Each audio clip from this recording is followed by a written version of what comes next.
مصر الأسبوع ده كان أسبوع غريب، حصل فيه 13 جون بس، يعني من أسوأ الأسابيع اللي كانت موجودة في الدوري. تلات برضو تعادلات 0-0. أول تعادل للمصري 0-0، أول مباراة لمصر ما يجيبش فيها أهداف. كمان لغاية دلوقتي الزمالك متصدر رغم متصدر الدوري رغم التعادل مع الجونة. الهداف لغاية دلوقتي عبد الرحيم دغنوم ومروان محسن لعيبة المصري، كل واحد فيهم بأربع أهداف. محدش تاني اللي قرب له، بس عدي دباغ لاعب الزمالك اللي لاعب مهاجم في الصيني بتلات أهداف. الدوري الأسبوع ده من أسوأ دوريات الأسبوع، بتلعب فيهم 9 مباريات عشان ماتش المصري وكهرباء الإسماعيلية اتأجل. والأسبوع ده اللي كان باي سموحة.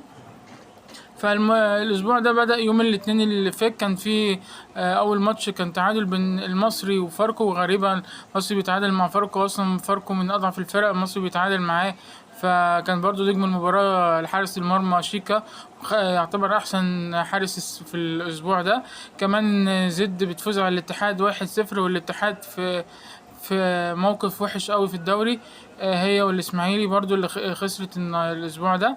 كمان بتروجيت بتتعادل مع غزل المحله 0-0، ورجعت غزل المحله تاني للنتيجه المفضله ليها بالتعادل 0-0. اليوم التاني كان يوم التلات، كان في طبعا اول ماتش الاهلي وحرس الحدود، تألق فيها تريزيجيه ومروان عطية، والأهلي بيفوز 3-2 على حرس الحدود في ماتش أصلا كان معقرب خالص مع على الأهلي. الماتش التاني كان بين طلائع الجيش والمقاولين، خلص برضه 0-0. والماتش التالت كان الزمالك والجونة تعادلت في الدقايق الأخيرة، والزمالك يفقد نقطتين منافسة عن الدوري. كمان اليوم الأخير كان يوم الأربع، كان عندنا إنبي فازت على الإسماعيلي 1-0. بقول لكم الإسماعيلي والاتحاد في موقف صعب، الفرق الجماهيرية هتهبط شكلها ولا ايه، ويبقى دوري كله شركات، فربنا يستر. كمان البنك الاهلي فاز على اتعادل مع وادي دجلة 1-1. كان ماتش حلو بين الفرقتين مستواهم حلو قوي السنة دي. كمان سيراميكا بتفوز على مودرن سبورت اخيرا.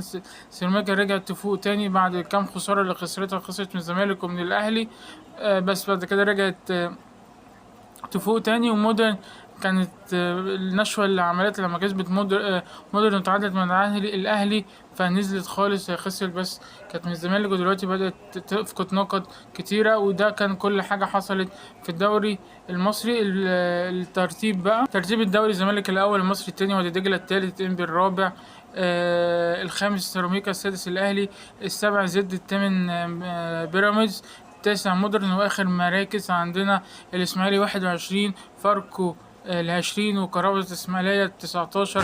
هي